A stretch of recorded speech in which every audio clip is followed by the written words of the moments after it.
ನಮಸ್ತೆ. ನಮ್ಮ Kannada sex education ಚಾನಲ್ಗೆ ಸ್ವಾಗತ. ತುಂಬ ಯೂತ್ಸು ಈಗ ಕ್ಲಿನಿಕ್ಕಲ್ಲಿ ನೋಡಿದಾಗ ಜೊತೆಗೆ ಕಮೆಂಟ್ ಸೆಕ್ಷನ್ನಲ್ಲಿ ತುಂಬ ಹುಡುಗರು ಕೇಳೋ ಕ್ವಶನ್ ಏನಂದರೆ, ನೈಟ್ ಫಾಲಿಂದ ಏನಾದರೂ ತೊಂದರೆ ಆಗತ್ತಾ? ನೈಟ್ ಫಾಲ್ ಅಂತೀವಿ, ವೆಟ್ ಡ್ರೀಮ್ಸ್ ಅಂತೀವಿ, ಮೆಡಿಕಲ್ ಟರ್ಮಲ್ಲಿ ನ್ಯಾಕ್ಚುರಲ್ ಎಮಿಷನ್ ಅಂತ ಹೇಳ್ತೀವಿ, ಕನ್ನಡದಲ್ಲಿ ಸ್ವಪ್ನಸ್ಖಲನ ಅಂತ ಹೇಳ್ತೀವಿ. ಇದರಿಂದ ಏನಾದರೂ ತೊಂದರೆ ಆಗತ್ತಾ? ಇದರಿಂದ ಸ್ಪರ್ಮ್ ಏನಾದರೂ ಖಾಲಿ ಆಗತ್ತಾ? ನಾಳೆ ಮದುವೆ ಆಗಬೇಕೋ ಬೇಡವೋ? ಮಕ್ಕಳಾಗುತ್ತೋ ಇಲ್ವೋ? ಯಾವ ರೀತಿ ಇದನ್ನು ಸ್ಟಾಪ್ ಮಾಡಬೇಕು?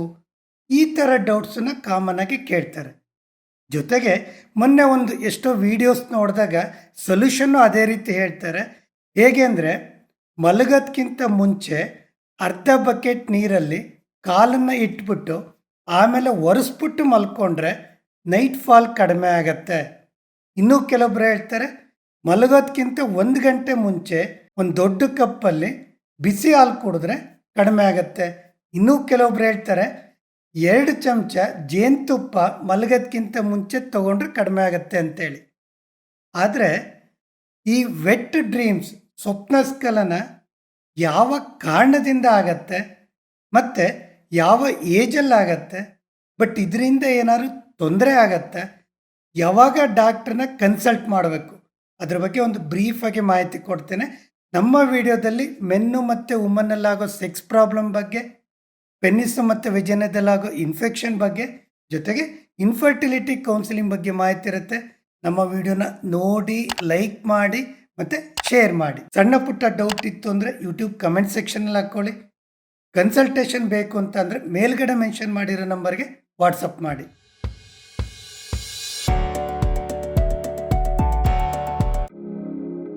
ಈ ವೆಟ್ ಡ್ರೀಮ್ಸು ಅಥವಾ ಸ್ವಪ್ನಸ್ಖಲನ ಯೂಶ್ವಲಿ ಶುರು ಆಗೋದು ಒಂದು ಪ್ಯುಬರ್ಟಿ ಏಜ್ ಅಂತ ಹೇಳ್ತೇವೆ. ಒಂದು 15 ಇಯರ್ಸಿಂದ 17 ಇಯರ್ಸ್. ಯಾವಾಗ ಬಾಯ್ಸ್ ಮತ್ತು ಗರ್ಲ್ಸ್ ಮೆಚ್ಯೂರ್ ಆಗ್ತಾರೆ, ಆವಾಗ ಸೆಕ್ಸ್ ಹಾರ್ಮೋನ್ ರಿಲೀಸ್ ಆಗತ್ತೆ, ಆವಾಗ ಒಂದು ಸೆಕ್ಷುವಲ್ ಅರ್ಜ್ ಜಾಸ್ತಿ ಆಗತ್ತೆ, ಆವಾಗ ಶುರು ಆಗತ್ತೆ. ಆದರೆ ಇದು ಪೀಕ್ ಅಂತ ಜಾಸ್ತಿ ಆಗೋದು ಒಂದು 19 ಇಯರ್ಸಿಂದ 24 ಅಥವಾ 26 ವರ್ಷ. ಈ ಟೈಮಲ್ಲಿ ಅದು ಪೀಕ್ ಆಗಿರುತ್ತೆ. ಅಂದರೆ ತುಂಬಾ ನೈಟ್ ಫಾಲ್ ಅಥವಾ ವೆಟ್ ಡ್ರೀಮ್ಸ್ ಆಗ್ತಾ ಇರುತ್ತೆ. ಕಾರಣ ಇಷ್ಟೇ, ಸೆಕ್ಸ್ ಹಾರ್ಮೋನ್ಸು ರಿಲೀಸ್ ಆಗ್ತಾ ಇರುತ್ತೆ. ಸೆಕ್ಸ್ ಬಗ್ಗೆ ಒಂದು ಕ್ಯೂರಿಯಾಸಿಟಿ, ಸೆಕ್ಸ್ ಬಗ್ಗೆ ಒಂದು ಅರ್ಜು, ಆಸೆ ಜಾಸ್ತಿ ಆಗ್ತಾ ಇರುತ್ತೆ. ಅದೇ ರೀತಿ ಬ್ರೈನಲ್ಲಿ ಸಬ್ಕಾನ್ಸಿಯಸ್ಲಿ ನಮ್ಮ ಕನಸಲ್ಲಿ ಒಂಥರ ಸೆಕ್ಸ್ ಮಾಡ್ದಂಗೆ ಏನೋ ಒಂಥರ ಸೆಕ್ಸ್ ಡ್ರೀಮ್ ಬಿದ್ದು ಅವಾಗ ಅದು ಎಜಾಕ್ಯುಲೇಟ್ ಆಗುತ್ತೆ, ನಮಗೆ ಗೊತ್ತಾಗ್ದಂಗೆ. ಬಟ್ ಇದು ನಾರ್ಮಲ್. ಆದರೆ ತಿಂಗಳಲ್ಲಿ ಒಂದು 2ರಿಂದ 4 ಟೈಮ್ ಆದರೆ ಇದರಿಂದ ಬಾಡಿಗೆ ಏನು ತೊಂದರೆ ಆಗೋದಿಲ್ಲ. ಆದರೆ ಕೆಲವೊಬ್ರು ಏನು ಮಾಡ್ತಾರೆ, ಮ್ಯಾಸ್ಟರ್ಬೇಷನ್ ಅಥವಾ ಹಸ್ತಮೈಥುನ ಕಂಪ್ಲೀಟ್ ಬಿಟ್ಟುಬಿಡಬೇಕು, ಅದರಿಂದ ತೊಂದರೆ ಆಗತ್ತೆ ಅಂಥವ್ರಿಗೆ ಇದು ಜಾಸ್ತಿ ಆಗತ್ತೆ. ಜೊತೆಗೆ ಪಾರ್ನ್ ಅಡಿಕ್ಷನ್, ಪದೇ ಪದೇ ಆ ವಿಡಿಯೋಗಳನ್ನ ನೋಡೋದು, ಅದು ಸಹ ಜಾಸ್ತಿ ಆಗಲಿಕ್ಕೆ ಕಾರಣ ಆಗುತ್ತೆ. ಇದ್ರ ಜೊತೆಗೆ ಈ ನೈಟ್ ಫಾಲ್ ಅಥವಾ ಸ್ವಪ್ನಸ್ಖಲನ ಬಗ್ಗೆ ತುಂಬಾ ಭಯ ಇರುತ್ತೆ.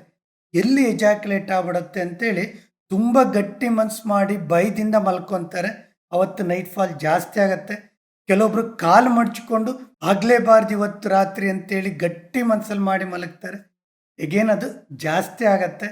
ಮೊನ್ನೆ ಒಂದು ಕ್ಲಿನಿಕಲ್ಲಿ ನೋಡಿದ್ದು, ಒಬ್ಬ ಹುಡುಗ ಆ ಪೆನ್ನಿಸಿಗೆ ದಾರ ಕಟ್ಕೊಂಡು ಮಲ್ಕೊಂಡಿದ್ದ. ಈ ಹಿಸ್ಟ್ರಿ ಹೇಳ್ತಾನೆ. ಯಾಕಂದ್ರೆ ಅವನಿಗೆ ಅದೊಂದು ಭಯ. ಆ ಟೈಮಲ್ಲಿ ಏನಾಗುತ್ತೆ, ಸಬ್ಕಾನ್ಸಿಯಸ್ಲಿ ನಮಗೆ ಗೊತ್ತಾಗದೆ ವೆಟ್ ಡ್ರೀಮ್ಸ್ ಅಥವಾ ಸ್ವಪ್ನಸ್ಖಲನ ಜಾಸ್ತಿ ಆಗತ್ತೆ. ಬಟ್ ಇದು ನಾರ್ಮಲ್. ಮತ್ತು ಜೊತೆಗೆ ಸ್ಪರ್ಮ್ ಜಾಸ್ತಿ ಸ್ಟೋರೇಜ್ ಆದಾಗ ಸೆಕ್ಸ್ ಬಗ್ಗೆ ಒಂದು ಡ್ರೀಮ್ಸ್ ಬಂದು ಹೊರಗಡೆ ಬರೋವಂಥದ್ದು ಕಾಮನ್. ಜೊತೆಗೆ ಮ್ಯಾಸ್ಟರ್ಬೇಷನ್ ಬಿಡಲೇಬೇಕು ಅಂತ ಒಂದು ಹಠದಿಂದ ಹೋಗ್ತಾರಲ್ಲ, ಅವಾಗೂ ಇದು ನೈಟ್ ವೆಟ್ ಜಾಸ್ತಿ ಆಗುತ್ತೆ. ಬಟ್ ಯಾವಾಗ ಡಾಕ್ಟ್ರನ್ನ ಕನ್ಸಲ್ಟ್ ಮಾಡಬೇಕು?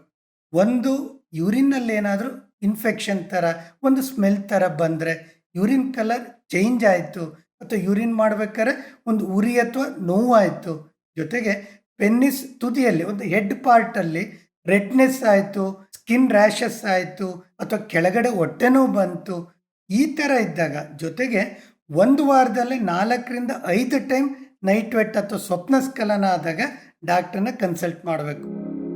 ಸೊ ಫ್ರೆಂಡ್ಸ್, ನೈಟ್ ವೆಟ್, ಸ್ವಪ್ನಸ್ಖಲನ ಅಥವಾ ವೆಟ್ ಡ್ರೀಮ್ಸ್ ಇದೇನಿದೆ ವೆರಿ ನಾರ್ಮಲ್. ತಿಂಗಳಲ್ಲಿ 2 ಅಥವಾ 4 ಟೈಮ್ ಆದರೆ, ಕೆಲವೊಬ್ಬರಿಗೆ ತಿಂಗಳಲ್ಲಿ 1 ಟೈಮ್ ಆಗುತ್ತೆ, ಕೆಲವೊಬ್ಬರಿಗೆ 2 ತಿಂಗಳಿಗೋ 3 ತಿಂಗಳಿಗೋ ಆಗುತ್ತೆ. ಇದು ನಾರ್ಮಲ್.